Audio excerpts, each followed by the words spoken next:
मध्य प्रदेश में विधानसभा चुनाव होने में अब कुछ ही महीने का वक्त बचा है, लेकिन चुनाव से पहले यहां पर चुनावी सरगर्मियां तेज हैं। बीजेपी और कांग्रेस दोनों ही पार्टी एक दूसरे से अपने आप जनता के लिए अच्छी सरकार बताने में लगी हुई है, अपनी सरकार को अच्छा बनाने में लगी हुई है। दोनों ही पार्टी एक दूसरे पर जनता को छलने का आरोप मढ़ रहे हैं। इसी कड़ी में केंद्रीय नागरिक उड्डयन मंत्री ज्योतिरादित्य सिंधिया ने 14 सितंबर को राहुल गांधी का नाम लिए बिना कांग्रेस पार्टी पर जमकर हमला बोला।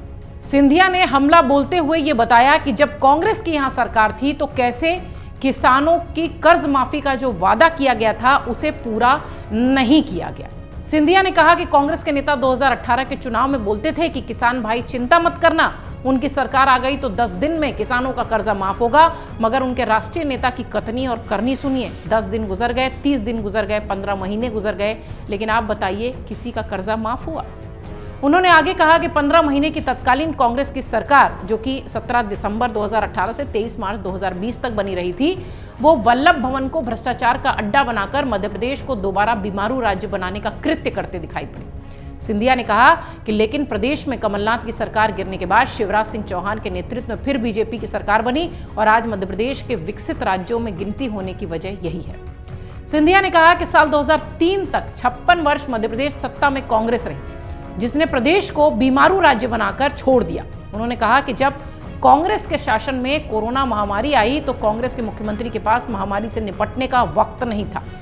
आईफा अवार्ड्स के लिए वो इंदौर जरूर चले गए, लेकिन उनके पास वक्त नहीं था आम लोगों के लिए। सिंधिया ने कहा कि वो तो शिवराज सिंह चौहान और भारतीय जनता पार्टी के योद्धा कार्यकर्ता हैं, जिन्होंने जी जान लगाकर कोरोना काल में लोगों की मदद की और ऑक्सीजन का सिलेंडर लाने के लिए पीएम मोदी जी ने हरक्यूलिस विमान रायपुर भेजा। अगर कांग्रेस होती तो क्या यह संभव होता?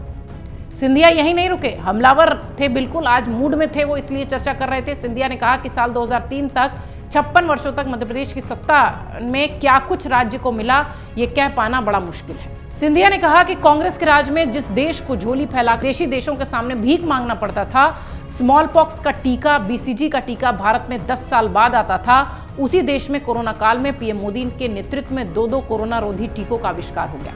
इसी टीके से लोगों की जान बची।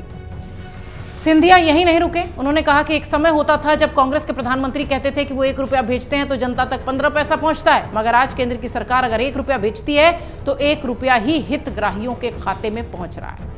दरअसल ये सारी बातें सिंधिया ने मध्य प्रदेश के राजगढ़ जिले के तलेन में एक जनसभा को संबोधित करते हुए कही। आपको बता दें कि चुनावी पकड़ के लिए बीजेपी प्रदेश में जन आशीर्वाद यात्रा निकाल रही है और इस यात्रा के दौरान बीजेपी विधानसभा चुनाव के साथ लोकसभा चुनाव के लिए भी एक तरीके से कह लीजिए कि पिच तैयार कर रही है। उस पर ज्योतिरादित्य सिंधिया का राहुल गांधी सहित केंद्र के नेताओं के सहित राज्य के यानी मध्य प्रदेश के जो सक्रिय नेता हैं उन पर भी हमला ये बताता है कि दोनों ही पार्टियां चुनावी मोड में है और पूरी तरह से अब मैदान में उतर चुकी हैं।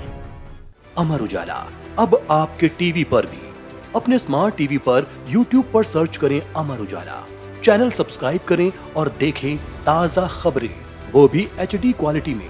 और हाँ, बेल आइकन दबाना ना भूलें ताकि हर खबर हो आपके घर। अमर उजाला, निष्पक्ष, निर्भीक, निरंतर।